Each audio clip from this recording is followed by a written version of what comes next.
पिछले वीडियो में आपने देखा प्रकाश का अपवर्तन तथा अपवर्तन से संबंधित परिभाषाएं एवं क्रांतिक कोण एवं पूर्ण आंतरिक परावर्तन।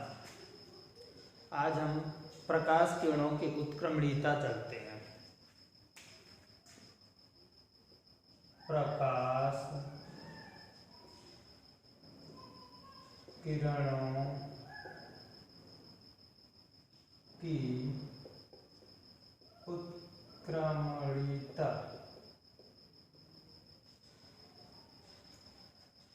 जब प्रकाश किरण एक माध्यम से दूसरे माध्यम जाता है तो वह अपने मार्ग से विचलित हो जाता है। इस परिघटना को प्रकाश का अपवर्तन कहते हैं।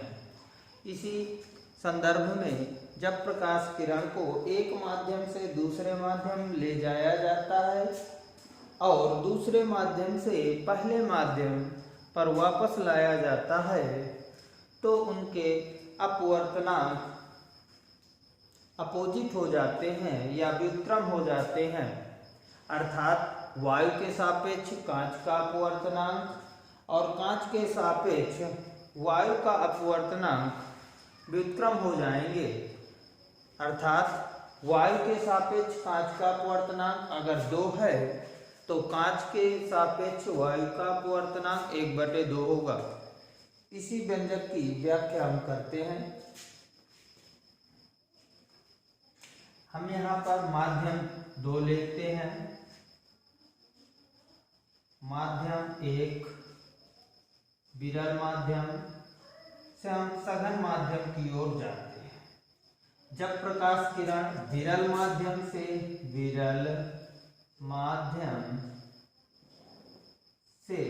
सघन माध्यम में जाती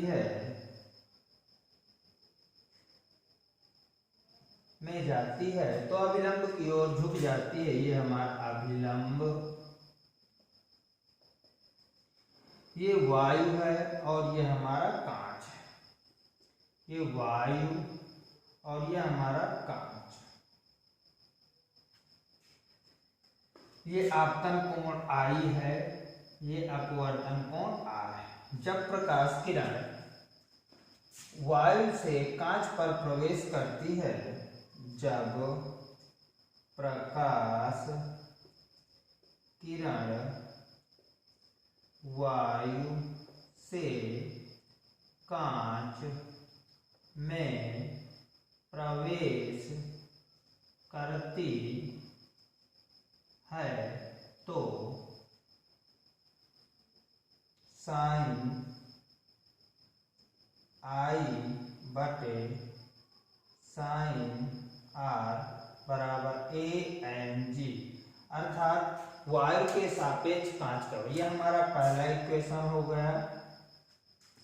अब हम इसका व्युत्क्रम लेते हैं। अब प्रकाश किरण को हम कहाँ से लेते हैं? कांच से वायु में जाएगी। जब प्रकाश किरण कांच से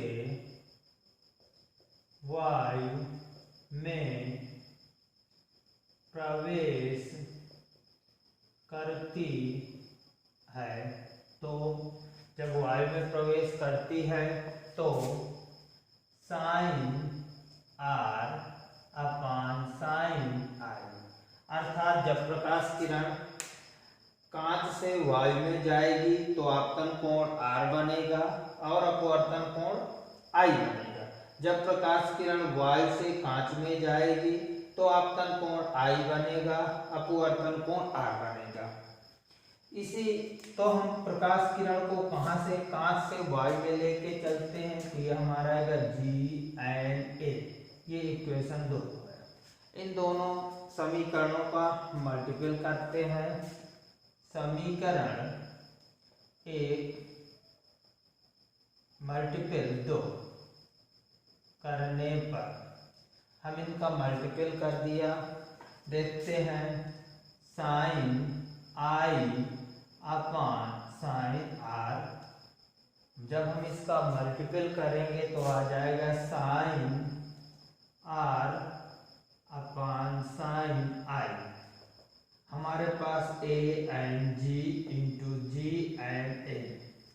इससे ये कैंसिल आउट, इससे ये, तो हमारा आ गया A and G into G and A one.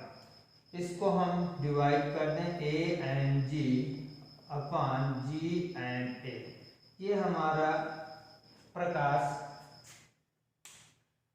की उत्क्रमणिता आ गई। जब माध्यम हमारे पास दो होंगे तो उत्क्रमणिता हमारे पास आएगी ए एंड जी बराबर 1/जी एन ए।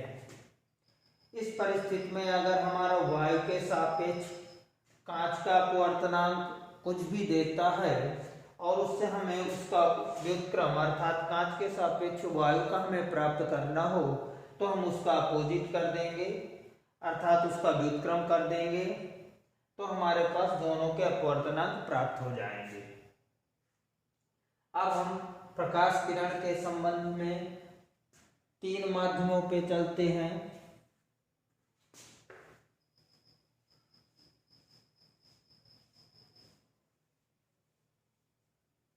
पहला माध्यम वायु, फिर कांच, जल, फिर इसके बाद हम वायु पे पहुंचते हैं।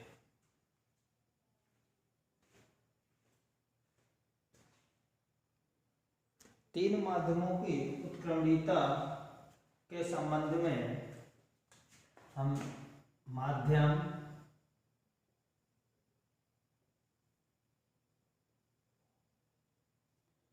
ये वायु है, जल है, ये हमारे पास कांच है, फिर ये वायु है। ठीक, तो हमारे पास वायु, अब इसमें प्रकाश किरण आती है। जब प्रकाश किरण विरल माध्यम से सघन माध्यम में, तो इसको जाना ऐसे चाहिए, यह अभिलंब की ओर झुक जाती है। अब हमारे पास अभिलंब ये बना, यहाँ से प्रकाश किरण को ऐसे जाना चाहिए, लेकिन जब प्रकाश किरण विरल माध्यम से सघन माध्यम में जाता है तो अभिलंब की ओर और झुक जाएगा। अब यहाँ पर अभिलंब है। अब जब प्रकाश किरण सघन माध्यम से विरल माध्यम में जाएगा तो अभिलंब से दूर हट जाएगी। इसको जाना ऐसे चाहिए, लेकिन ये जाता ऐसे है। इस परिस्थिति में हम 3 माध्यमों की उत्क्रमणीयता देखेंगे। ये I1, ये R1, ये R1,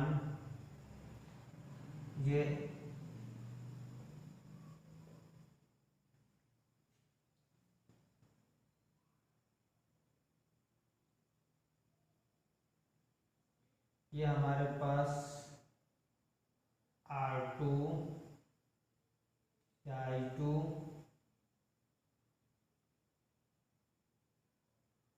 ये I2, ये हमारे पास I1।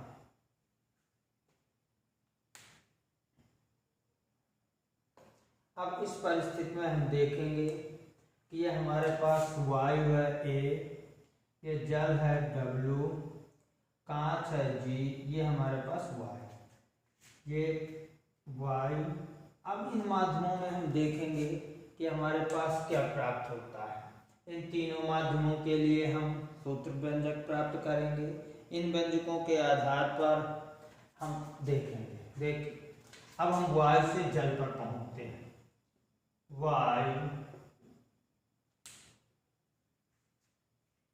वायु से जल में जाने पर, वायु से जल में जाने पर अपवर्तनांक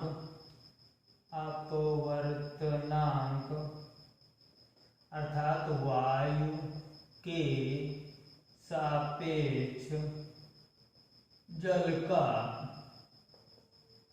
वायु के सापेक्ष जल का, तो क्या मिलेगा A एंड W बराबर sine I1 upon sine R1। अब हम जल से कांच में आएंगे।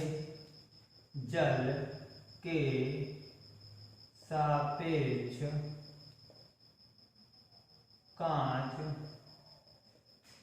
का अपवर्तनांक क्या मिलेगा, WmG बराबर साइन, ये मिला R1 अपान साइन I2।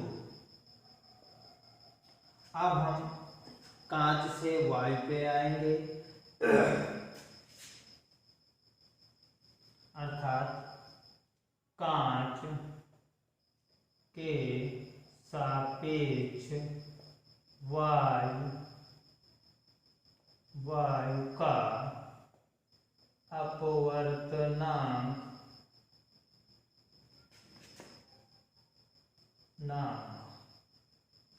अपवर्त क्या मिलेगा, GNA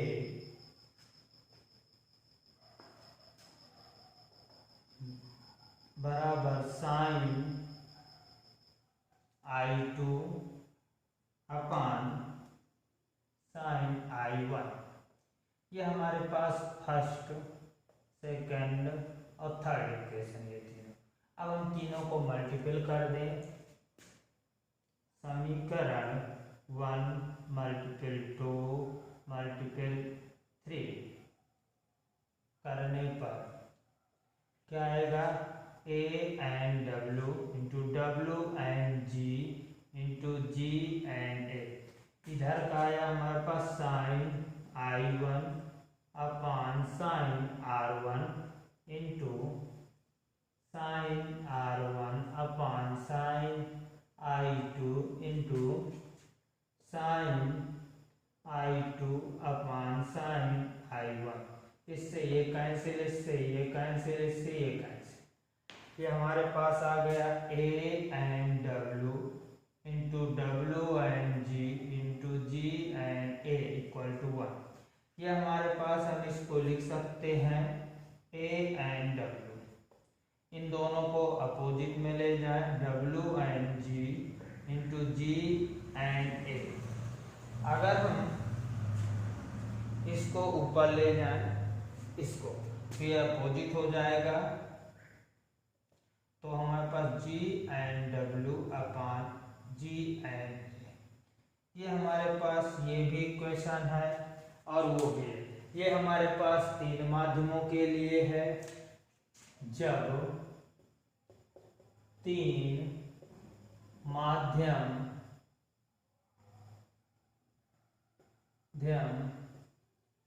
दिए गए हों,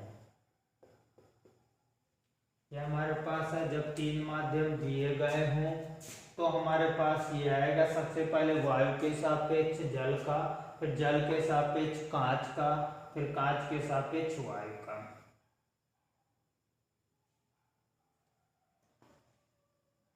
अब इसके बाद हम चलेंगे क्रांतिक कोण एवं पूर्ण आंतरिक परावर्तन के उदाहरण, जो अगले वीडियो में आपको मिलेंगे।